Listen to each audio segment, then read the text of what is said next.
예, 그러면 문제 만들기에 대해서 조금 더 소장님께 여쭤보고 싶습니다.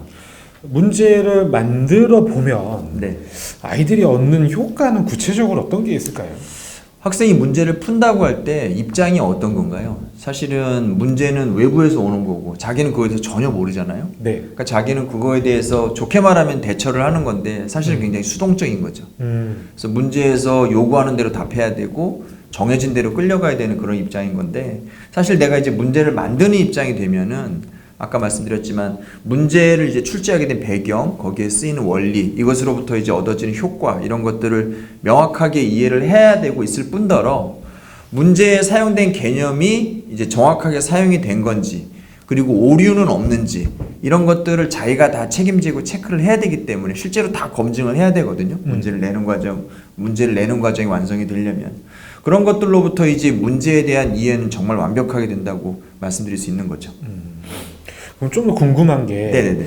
무조건적으로 전체 문장을 다 내는 것만이 문제를 내는 건가요? 문제를 실제로 내는 건 굉장히 많은 경험도 필요하고, 그렇죠. 수학적인 지식도 필요할 뿐더러 경험이 필요한 일인 건 맞습니다.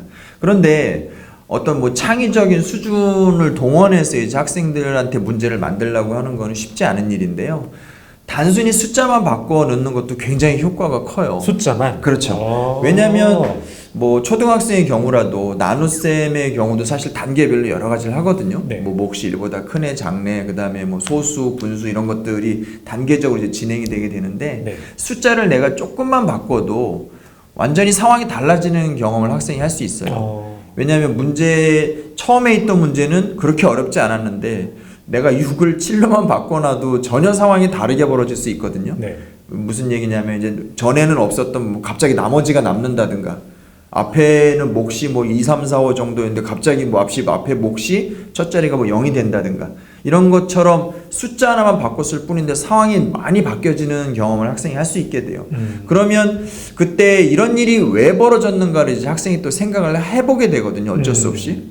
내가 숫자를 바꿨다가 내가 의도한 대로 진행이 안 되는데 이유는 뭔가? 다시 원래대로 돌아가서 원래 내가 문제에서 의도했던 식의 결과로 귀결이 되려면 내가 어떤 조정을 해야 되고 또 어떤 확인을 해야 되는 건지, 이런 것들을 실제로 다 자기가 수행을 해봐야 되기 때문에, 말씀드렸듯이 뭐 이제 숫자를 바꾸는 것이 단순히 숫자를 바꾸는 계산상의 어떤 복잡함을만 그것만 얘기하는 게 아니라 전체적으로 문제가 갖춰야 될 구조의 논리적인 어떤 구성이라든가 이런 것들도 다 자기가 책임을 져야 되는 거죠.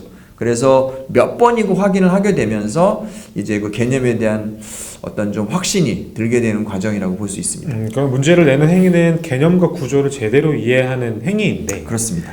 전체 문장 자체를 만들어내는 것도 물론 가장 중요하고 의미가 있지만 숫자만 바꾸는 것만으로도 맞습니다. 이 문제를 내는 일정 부분의 효과가 나온다. 그렇죠. 이렇게 이해하면 되는 거죠. 숫자만 바꾸는 건 학생도 얼마든지 시도는 해볼 수 있는 거니까요. 그러니까요. 그에 따라서 벌어지는 어떤 풀이가 달라지는 내용, 이런 것들을 확인하는 것만 해도 가치가 크다고 할 수 있습니다.